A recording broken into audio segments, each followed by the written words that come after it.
Music. News. Sport. Every day for you on the web. LecoChannel.it. The Blue Light Blue Radio. Riccardo Di Buono, per te c'è sicuramente il ritorno al gol, non segnavi dalla prima giornata. È un punto che questo va salvato o uscite con una buona dose di incazzatura? Sì, metà e metà diciamo.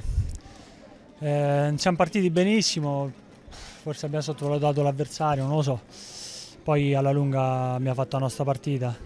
Peccato perché meritavamo la vittoria, però te l'ho detto, abbiamo lasciato 20 minuti a loro e loro sono stati bravi a fare gol e niente. Beh, comunque è campaccio, quindi nel complesso dai, prendiamo questo punto e guardiamo la prossima.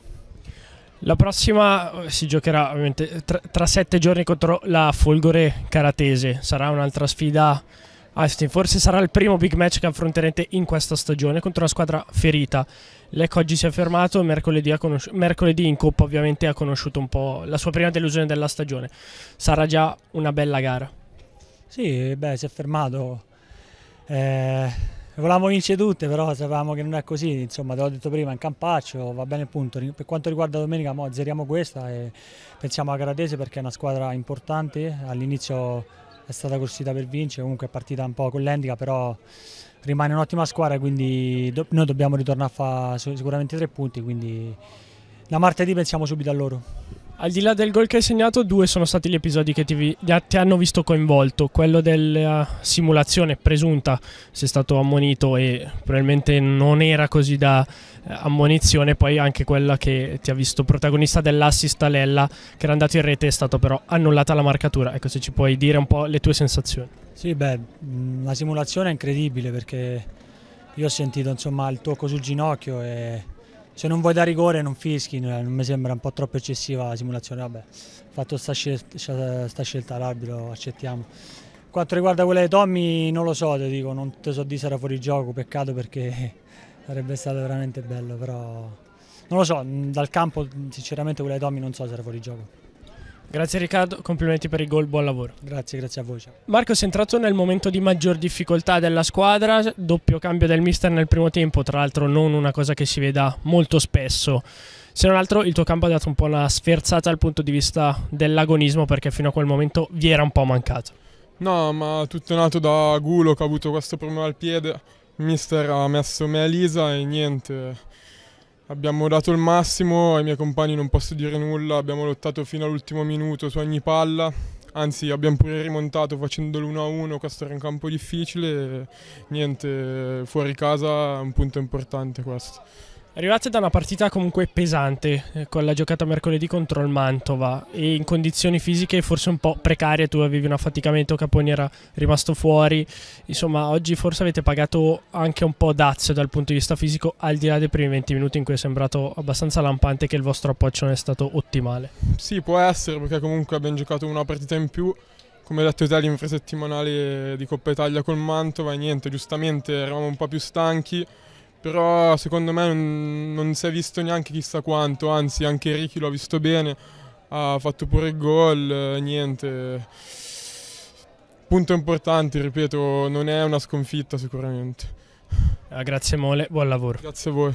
Mister, un punto che allunga la vostra striscia positiva, non si può vincere sempre, quantomeno è normale, diciamo che negli ultimi 3 giorni sotto porta avete un po' avuto anche poca fortuna, oltre che magari un po' poca precisione in talune circostanze. Noi vorremmo vincere sempre, poi bisogna capire le partite. È ovvio che per vincere sempre non bisogna iniziare le partite come oggi. Noi purtroppo oggi abbiamo regalato quasi un tempo dal punto di vista soprattutto mentale, poi anche in parte tatticamente ma soprattutto mentale.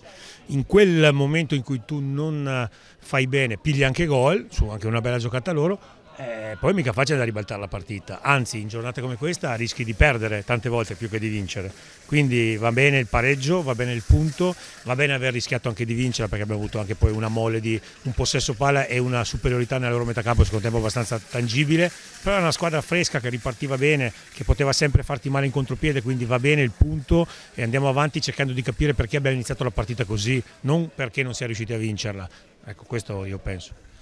È sembrata essere la gamba del Lecco meno fresca di quella della Lavagnese. Sì, ci sta, vabbè, è inutile stare a guardare chi ha giocato mercoledì, chi no, vieni da una settimana anomala, loro è una squadra che ha giocato domenica scorsa, ha vinto in trasferta, sta bene, si è visto nella gamba, però nella gamba quando la testa era un po' troppo leziosina nel primo tempo, perché nel secondo tempo la gamba nostra è andata anche bene.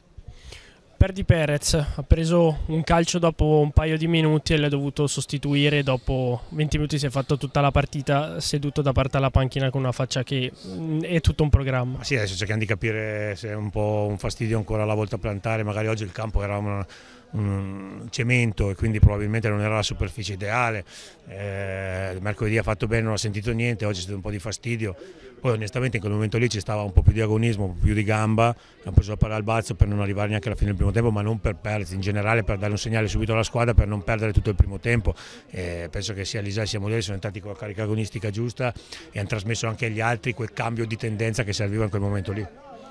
È finito per la prima volta con 4 punte più che 2, col doppio centravanti. Lella aveva segnato, è stata alzata la bandierina al fuorigioco. Tutto sommato Capogna e lui l'hanno buttata abbastanza sulla guerra con i due centrali, ma si sono discretamente trovati. Nell'ultimo quarto d'ora si poteva fare perché poi la partita era diventata quella, però secondo me si doveva fare senza perderla. Io dalla panchina ho messo 4 punti ma continuavo a urlare di mantenere equilibrio e di non perdere la partita, perché va bene la foga, va bene mettere la palla là, perché comunque quello chiamava la situazione, ma non bisognava concedere contropiedi. Quindi va bene le 2 punte vicine nel finale perché abbiamo rischiato di far gol, abbiamo anche fatto magari adesso fuorigioco o non fuorigioco non lo so, ma ci stava dal punto di vista tattico provare a vincerla, ma senza, ripeto, sbilanciarsi di più di quello che già si stava facendo, ma alla fine è andata bene così. Grazie mister, buon lavoro. A voi. Music, news, sport. Every day for you on the web. LeccoChannel.it. The Blue Light Blue Radio.